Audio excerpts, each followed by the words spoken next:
Happy Monday and welcome back to another exciting episode of the Rocketeer Minute, where each and every day, Monday through Friday, we go over 1 minute of the greatest adventure movie that Walt Disney's ever made, the 1991 Joe Johnston-directed feature, The Rocketeer. I'm one of your hosts, Jim O'Kane of TVDads.com. And I'm Hal Bryan, an airplane nerd from the Experimental Aircraft Association here in Oshkosh, Wisconsin. Now, Jim, we've got a guest this evening, don't we? We do. An old friend, a frequent participant on my other podcast, The Airport Minute, and he was actually creator and operator of one of the world's longest-running podcasts, at least the longest-running baseball podcast that I know of, Sully Baseball, which you can still listen to back episodes. There is quite a catalog out there to listen to, so catch up on that. And please welcome my good friend, Paul Francis Sullivan, otherwise known as Sully. Sully, how are you? Hey, I am talking Rocketeer. Yeah, we did the Sully Baseball Daily podcast for 1,622 straight days, and I decided that was enough of that, and I'm going to try to do something new. And so this we're still doing a weekly podcast, but we're going to relaunch the podcast soon as kind of a call-in show and an audience participation show, and a little something different. I'm going to be doing some more video projects. Every year I do an in memoriam video for the All-Star game, like at the Oscars, where they do an in memoriam. And that came up one year. Tony Gwynn, I'm not going to go too deep into baseball, but Tony Gwynn, the great former San Diego Padre Hall of Famer, died like just before the All-Star game. And they didn't mention him. They didn't say anything. Wow. And I thought, what a disgrace that was. And they had some fakakta excuse.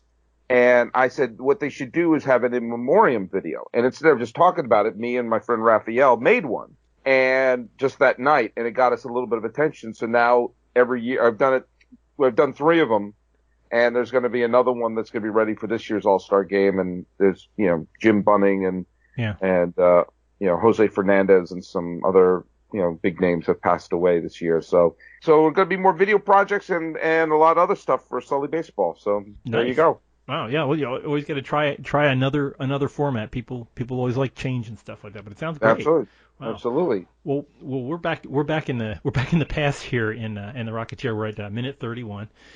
Good old Peavy is taking apart what looks like either a toaster or maybe a heater or some kind of something bigger than a bread box, or maybe it is a bread box. Maybe a bread box. Yeah. But he's working away at this. And Sully, I know this is one of your favorite movies. Well, it was. I gotta just first start and just say when I did about maybe 4 episodes of the Airport Minute, including what I think is the best scene of the movie, when Helen Hayes tricks the, I call him Al Jardine from the Beach Boys. That's awesome. And it pulls her down on the thing, and then sneaks out of the bathroom, and then poor Van Heflin, with a Spanish name that I still don't understand how that happened, is buying insurance from Sexy Bunny at the airport. And those are 2 of my favorite scenes. So when I heard you were doing a Rocketeer podcast, I think I wrote instantly. I think I maybe the I think I just mentioned I was thinking about doing a Rocketeer, and they was like, sign me up. So, please, because I have to just say this, because this is 100% true. The experience, The Rocketeer isn't my favorite movie, but it is one of my favorite experiences in a movie theater that I've ever had in my life, and that's not hyperbole. And I'll explain why, because this film came out in 1991. I would just finish my freshman year of college, and I went back home to Palo Alto. And I went back home to Palo Alto from New York University for the summer. And I got together with my old high school buddies, and we were all big Mystery Science Theater fans. And sure. we like to go to a couple of theaters in the Silicon Valley that, you could get bargain tickets, or you can kind of movie hop. And we would look for films that we thought were going to be turkeys and have fun with it. And my buddies Grant Kaloff and Greg Lee and Corey Mehegan and I, we went to the theater in Mountain View, California, expecting to just be poking fun at it. And within 5 minutes, we were all hushed. And then by the time he's flying around and says, "I like it," as he crashes into the swamp, we were applauding. And by the time Paul Sorvino gives the line, I may not make an honest buck, but I'm 100% American. It was like someone hit a walk-off home run in the bottom of the ninth inning. Like the place like the crowd we saw was very receptive. And I was laughing and applauding. And by the end of it, we were like, that's what summer movies should be like. It was fun. It was well written. It was well acted. It was exciting when it needed to be. It was clever when it needed to be. It was romantic when it needed to be. And I was like, if every summer movie was like that, summer would be the most wonderful time of the year, movie-wise. Oh yeah. No, I agree. You get out of the movie theater and you just want to fist bump somebody after seeing this thing. It's just so. And when you're expecting something lousy and you get something great, yeah. I mean that's like it's wonderful. And there's one other element. I promise I won't go too deep into this dive here, but there was one other element that made it really great for me personally, because you don't see movies in vacuums. You see them. Your experience of what's happening around you colors how you experience the movie. And that was the same. I don't remember exactly when it came out, like maybe a few weeks before, but the dreadful Kevin Costner Robin Hood film came out like maybe a month before. Yeah. I may be wrong. 2 weeks. It was 2 weeks before. Yeah. Okay, yeah, that makes sense. That in Palo Alto, I don't know if you've ever been to Palo Alto, but there's a movie theater. It's still there, and all they do is show old movies. They just do a revival house, and they show classic films like It's a Wonderful Life. Yeah. They'll have a week of Garbo films, have a week of Marx Brothers films, Ernst Lubitsch films, and to counter program the Kevin Costner Robin Hood, they did a week of Errol Flynn films. Oh, perfect. Including a great print of The Adventures of Robin Hood, which holds up. And there was a bunch of kids who went to see it, and they don't know it's an old movie or a new movie. And so they just saw it as a movie and laughed and clapped and cheered in all the right places. And I went to go see Adventures of Robin Hood and Seahawk and Captain Blood, yeah. In Charge of the Light Brigade, all of these great Errol Flynn films, like a week before I saw The Rocketeer. Oh, and perfect. So I'm already in the mood and really was taken by the Errol Flynn films. So when Timothy Dalton is in it as Neville Sinclair doing a perfect Errol Flynn and doing the whole, what was it, the Laughing Bandit. Yeah, the Laughing Bandit. Yeah. Laughing Bandit. I just was like, so I got every little reference, including the shaky Nazi background, but it made it perfect. And it also made me think, we walked out and said, why did they put Timothy Dalton in the Robin Hood movie? I mean, he would have been so much better. Oh, yeah. His accent is way more consistent than Kevin Costner's, that's for sure. And he basically auditioned for it for his role in Flash Gordon. Because he was in Prince Baron, Prince Baron was perfect. Oh, it's my friend Grant Kaloff, who's a graphic novel writer himself. He'd probably be a good guest for the show. To this day, he's married. He has 2 kids. He's a good family man. To this day, in his living room is the Rocketeer poster. Wow. With the beautiful Art Deco Rocketeer poster is right there. And I told him I was doing this podcast because he's a big fan of my baseball podcast, and he listened to me on Airport and the Indiana Jones and all the other ones I've done. And I told him I'm doing Rocketeer, and he just was like, it's the biggest grin, It's I don't know anyone who dislikes the Rocketeer. There are 2 groups of people who like the Rocketeer and people who haven't seen the Rocketeer. I don't know anyone who says, the Rocketeer stinks. Yeah. Yeah. It's fun. It's the great thing with the Rocketeer, if you meet people that haven't seen it, I almost want to sit backwards in a chair and watch them watch the Rocketeer, because they have that first time seeing, just like you were talking about in the theater. Yeah. You just get up and you just want to punch your fist in the air and say, yeah, go. You're go right get there him, with, kid. Yeah, exactly. And I saw it 3 times in the theater. Wow. And each time I brought a different friend with me because I had that same feeling. Because I think Terminator 2 came out like maybe a week later or 2 weeks later and took all the thunder away from Rocketeer. And I dragged like 4 or 5 of my friends. I went to see it 3 times in the theater, and I never went alone. And every time I took someone to see it, they're like, yeah, that was really good. And I hope it gets the retroactive revival I felt that same way about Tron. I was a big fan of Tron, which is now got its due. Yeah. But I don't necessarily want a reboot or a sequel. I just want people to see this movie. Yeah, You know? it's like I mean this is like Jaws. It's like it has such a tightly knit. The storyline flows really smooth. It's almost like Yeah. Back to the Future. It's just you've got characters Right, that you yeah. care about. You've got you got people you can boo at. You've got all these story arcs like Eddie Valentine. He's like the bad guy, then he's the good guy, and he's it's all this kind of stuff where you have these characters grow and change within the movie, and you want to see them succeed, and you know what all their weaknesses are. So it's perfect for sitting down, like you said, a perfect summer movie where you just get this sense of satisfaction at the end. You're like, yeah, and that little hint at the very end of saying, well, maybe there's going to be some more adventures that we're going to watch. Yeah. And even though we didn't get that. I rewatched it beginning to end last week when I knew I was going to be on there just to refresh myself. And, because I like to, I did that with Airport and with Raiders as well. And it just flew by. It's so lean and it's just so, but, it's funny. The scene we have here, which second is this? What minute is this? 31. Minute 31, yeah. It's kind of a quiet scene. Very, very quiet scene, but it shows you one of the reasons why this is a good movie. In that it's just a very simple scene between Alan Arkin and Bill Campbell. He was Bill then, he wasn't Billy. And and by the way, the Red Sox had an all-star pitcher named Bill Campbell in the late 70s, early 80s. So I thought, I wonder if they're related, but evidently they're not. It's a very simple scene, but it shows one of the strengths of the film, and that is you get it knows the difference between character development and exposition. There's a big difference.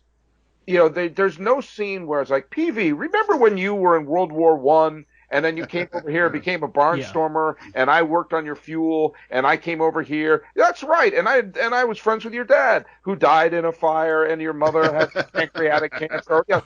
There's no conversation like that. There's never a scene that explains why these two guys are living in a home together and are the best of friends, because that's not character development. Character development is they can talk to each other, like him saying in this scene, if this girl gets away, she doesn't care about those phony balonies, but if she gets away, it's your fault.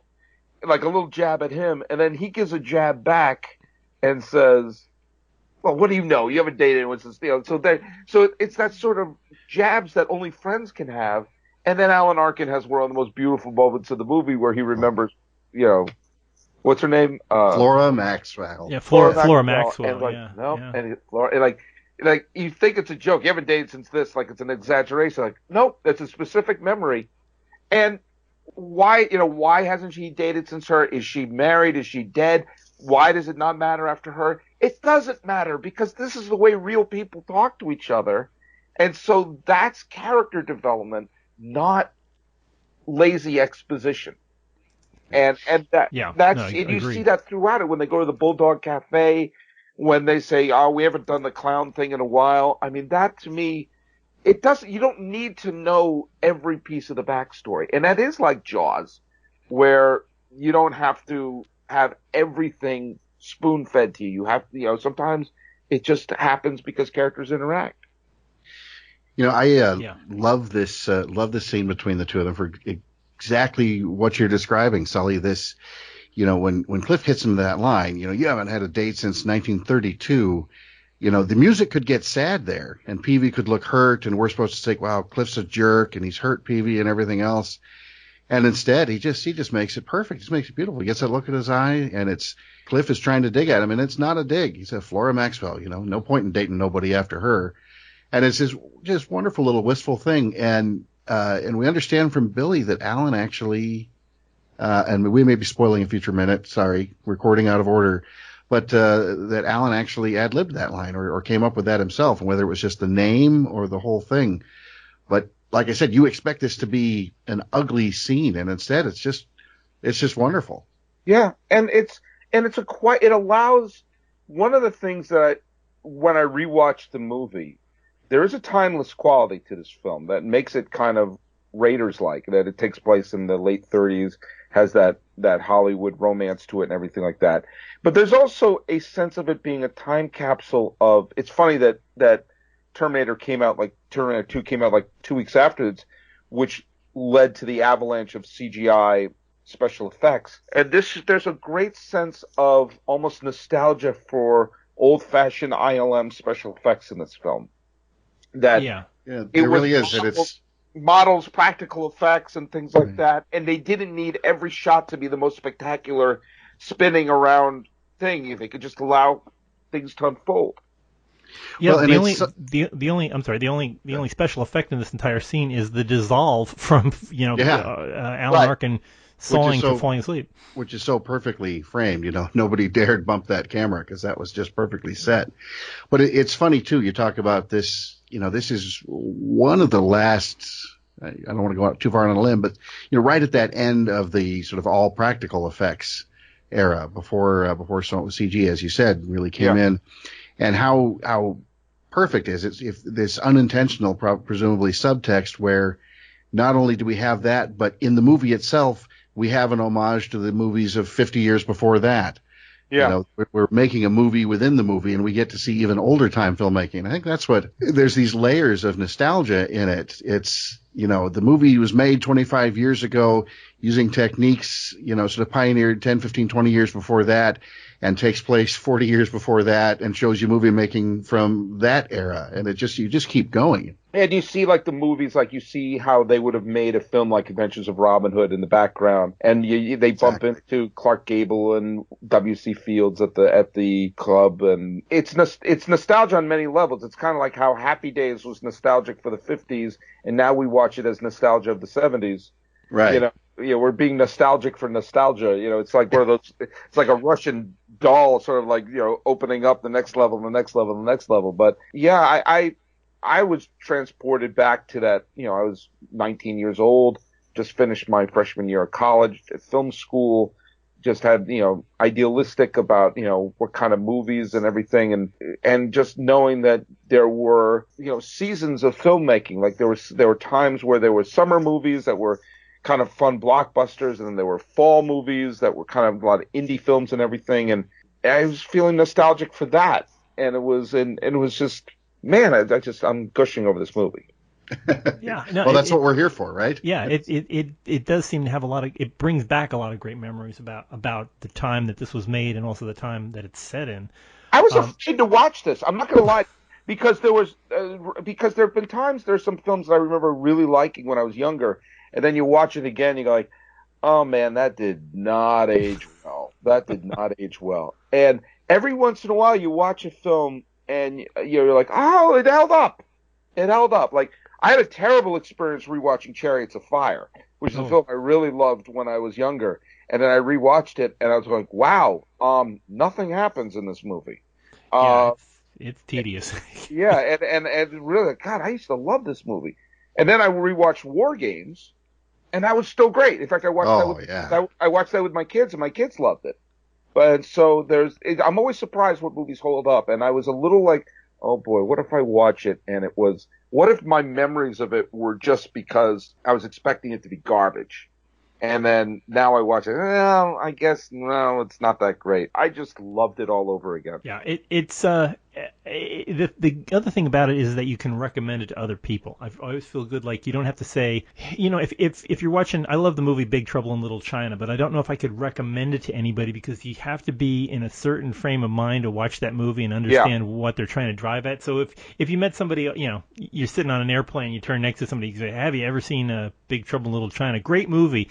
You figure they might go home and go, what is this stuff? I don't understand it. But I'm that way with Time Bandits. I'm that way with Time Bandits. Oh, yeah, so that's another one. I love Time Bandits, but that is not for everybody.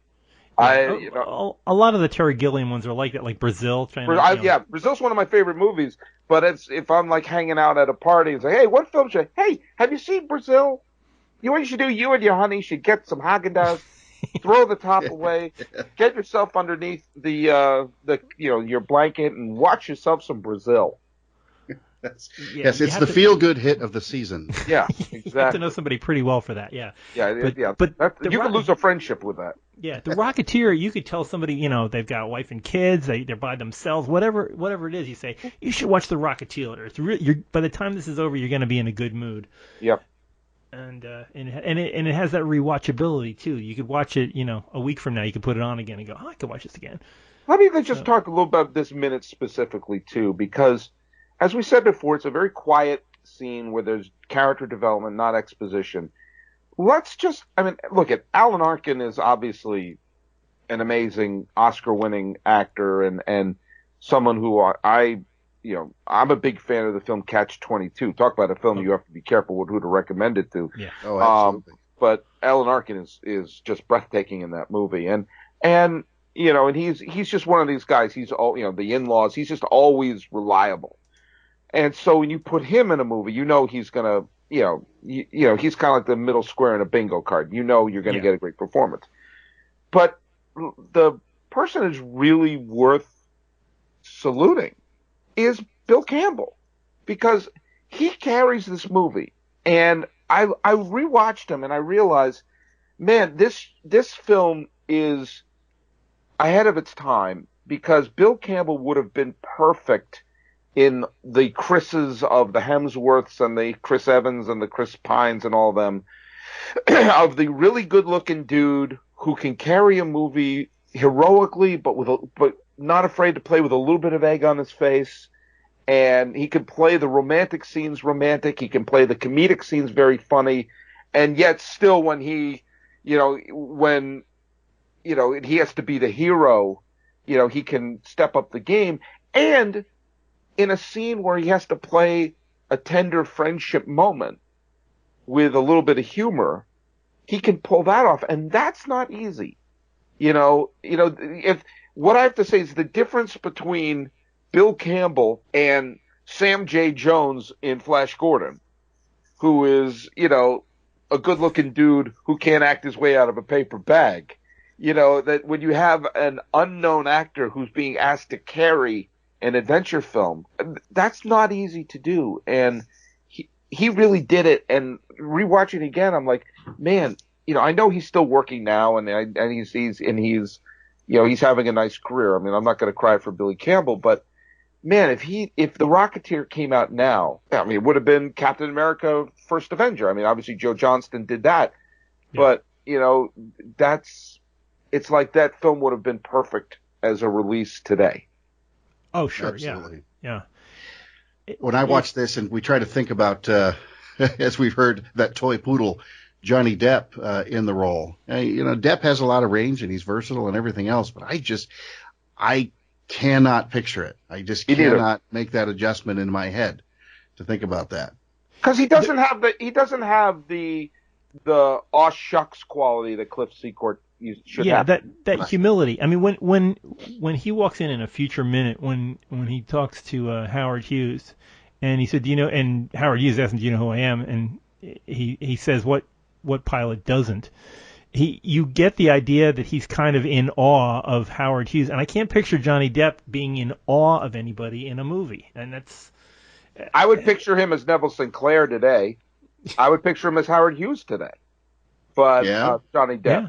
But I can see you need to have that the aw shucks gee whiz quality is essential, because it allows you to have a moment like him standing in front of the American flag on the Griffith Observatory and blasting off to the Zeppelin.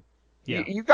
There's got to be I don't want to say corny, but there's got to be a little bit of, he is that 1930s swashbuckling hero that we're seeing. He is what Neville Sinclair is pretending to be. Yeah, I agree.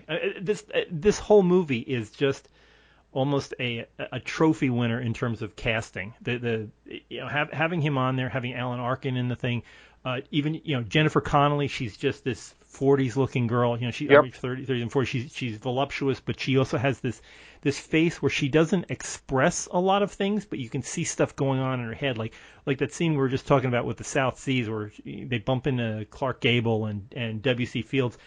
The one scene where Neville walks by Clark Gable and Clark goes, Neville, and he said, hello, Clark. Yep. And if you watch that scene with Jennifer Connelly, Jenny Blake is like processing this in her head. She's like, that's Clark Gable. And it's like you can see it going on in her head, but she doesn't say anything because it's like she's supposed to be suave and sophisticated and somebody who actually could be growing bored of the South Seas Club. Yeah, you could just see her telling herself, don't scream, don't giggle, don't do anything else. And, it's come up a few times on the show. We talk about her having sort of an Elizabeth Taylor quality, from that era. And I see that, and I agree completely. But I would say that she's like an accessible Elizabeth Taylor. And I don't mean that in a demeaning way. She's not a poor man's Elizabeth Taylor, but she's an Elizabeth Taylor that you don't want to frame and hang on the wall, that you might actually want to spend some time with. Yeah, and a diner with some soup, that kind of thing. And a diner with some soup and a wooden wheel thrown in. What the heck? Yeah. And the other thing I said that you don't watch these films in vacuum, so you carry the baggage of some of the actors when they come in. And just remember, this came out in 91, and the year before, you had two of the great gangster films of all time, Goodfellas and Miller's Crossing, came out within a week of each other, if I remember correctly. And of course, you have the Valentine was originally offered to Joe Pesci. And all due respect to Joe Pesci, and who knows, he may have done something amazing with it. But I'm so happy that it was played by Paul Sorvino. And I'm so happy that Bigelow was played by John Polito, who was so brilliant in Miller's Crossing. Yeah. And when you take actors who can hold their own in a Scorsese film and a Coen Brothers film, and you put them in a Disney adventure film, it just shows that they cared. It just showed that said, we're gonna give a damn with this film, and what Sorvino brings to the role, and a strange warmthness, which is similar to what he did in Goodfellas, of which Paulie Cicero is a terrifying character who every once in a while could be very warm and charming. As I said before, the scene when he turns the table on Neville Sinclair was one of the biggest applause. I didn't even know he had a line after. I may not make an honest buck, but I'm 100% American. I didn't know he had a line afterwards because everyone was too busy just clapping and cheering at that brilliant line. And there's another name I'm going to bring up. I don't know if you've mentioned it yet, but at the time I was also very much into Mike Nesmith, listening to a lot of his solo work and seeing a lot of the creative video stuff that he did, like Elephant Parts and other things that he did. Sure. That was written and directed by William Deere, who was one of the screenwriters of The Rocketeer. There is a kind of a postmodern humor that is in the Nesmith stuff that creeps into The Rocketeer, like you were saying, Clark Gable, and some of the humor, like, when, a lot of the Howard Hughes stuff that would have fit well in the Mike Nesmith videos. And I just wonder how much of that is the William Deere's contribution to the script. Yeah, it doesn't take in parts there's a seriousness to the thing, but it doesn't take itself too seriously. This movie knows that it is a comic book, and the character reactions are real no matter how crazy the environment is. And like you said, there seems to be little injections of craziness. It's not only that the Rocketeer is going to go rescue somebody trapped in a plane. They're actually trapped in a plane dressed like a clown. It's like it's a little oddball, little Batman-esque even. But what I'll say about that, Jim, I didn't mean to cut you off there, but what I'll say about that is that rewatching this, I forgot about this moment, and I'm skipping ahead, folks, but I'm sorry. There were 4 lines in the minute that we had here. It's a wonderful scene, but there's not that much more to talk about it. I hadn't watched the movie from beginning to end in a while, as I said, and I had forgotten about the scene when Cliff saves Malcolm from the airplane. He dumps him on the gas bag, bag. Thank you. And the reporters come up to him, and I forgot what Malcolm's reaction was until I saw it yesterday. It's one of the most real reactions. He's not screaming, he's not laughing, he's just kind of shaking and kind of giggling, like, I don't know what just happened, but that was really great. It's something that me and my friend Richie Duncan, who would actually be a very good guest on this show, a comedian and writer, we used to play games called What Would You Really Do If? Like, what would you really do if I threw this glass in your face? What would you really do if I tried to light you on fire? And we would say stuff like that. And then we would say, I would run, I would roll on the ground. No joking around. If I picked up this chair and just threw it at you right now, what would you really do? That sounds like a really good podcast. I think you really need to jump on that. That's right. That reaction reminded me of how would you really react if someone dropped you, like if someone like a rocket man picked you up from the crashing plane and dropped you. And that's how you probably would really react. You'd probably be shaken, scared, but like giddy. And with that, there's, instead of it being comedic or being over the top or being silly, it was like the whole film, it felt real and had so much humanity that it you know, there are details like that, they add up. Yeah, it's the exhilaration that you feel from that. It's like, oh yeah, that's how it works. And this thing really does work better than he had ever imagined. You know, he takes off and then flies into the clouds, and you know, we're getting ahead of ourselves here, but you know, just flying past the Ford Tri-Motor up there and just saluting the folks inside, because you feel so literally uplifted, but also just you feel such a sense of accomplishment that Clifford's figured out how this whole thing works. Well, even at the beginning of the film, when he's flying the GB, and then, you know, knowing that, you know, Billy Campbell's really in this mocked up back half of this Waco biplane, and he's in there, and he's somebody who's not really comfortable with flying. He doesn't really like to fly, which is impossible for me to grasp, but I know it's true. And his whole, you know, watch this, PV, when he does that nice pass right down the runway and everything else. And I'll tell you, when for me, particularly when I've flown, you know, a nice vintage airplane, something old, something from this era that really ignites that whole romance in me, he captures it perfectly. You've just got that happy look on your face. You're laughing and you're loving every second of it.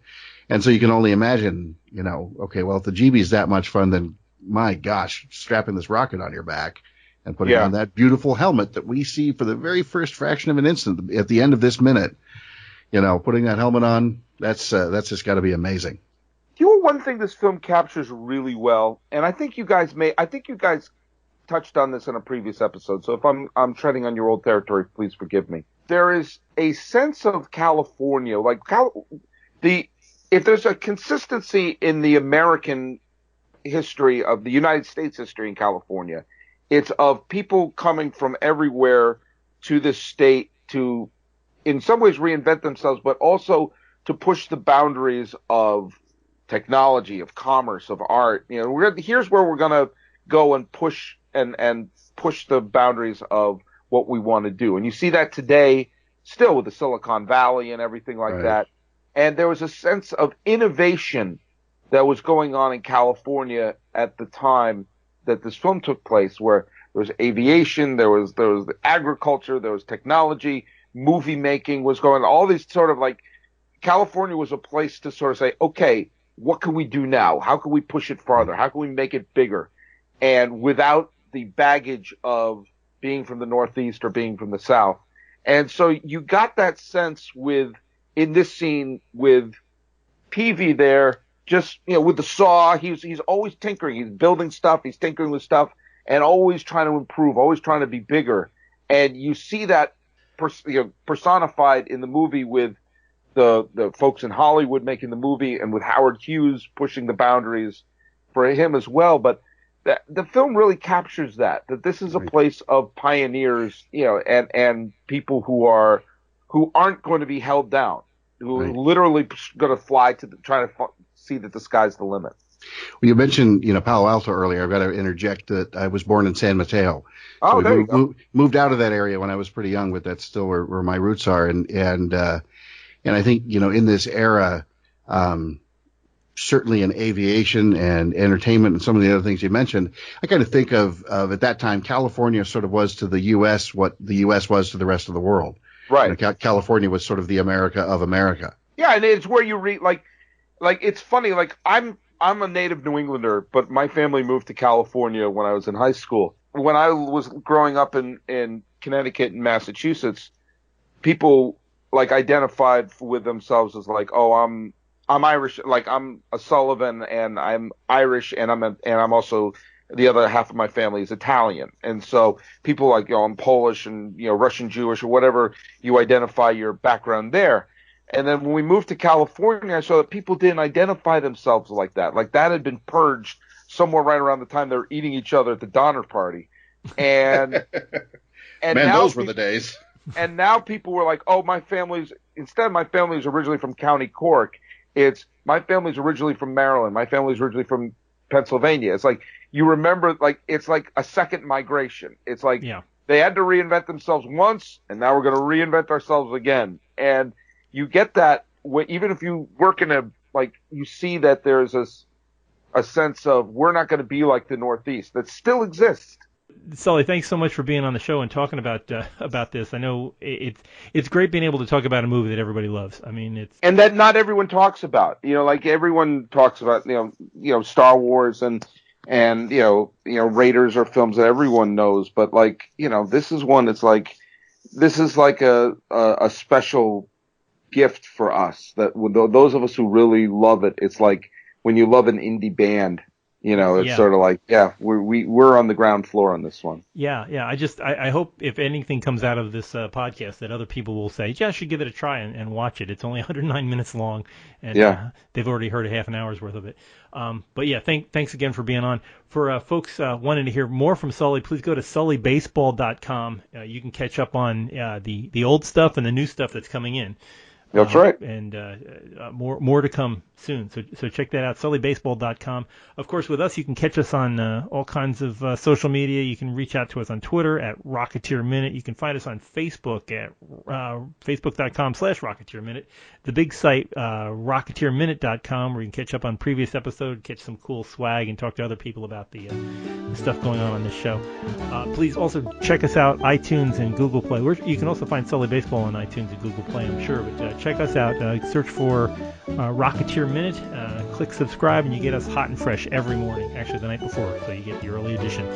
So check us out on all those things. We'll be back tomorrow with some more stuff about what's happening. Well, actually, we're going to go to the world of Hollywood. We're going to find out a little bit more about stuff going on with a certain Errol Flynn-like character.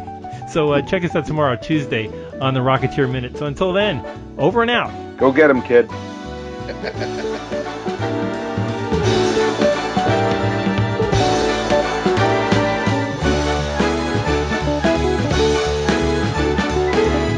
Go get him, kid.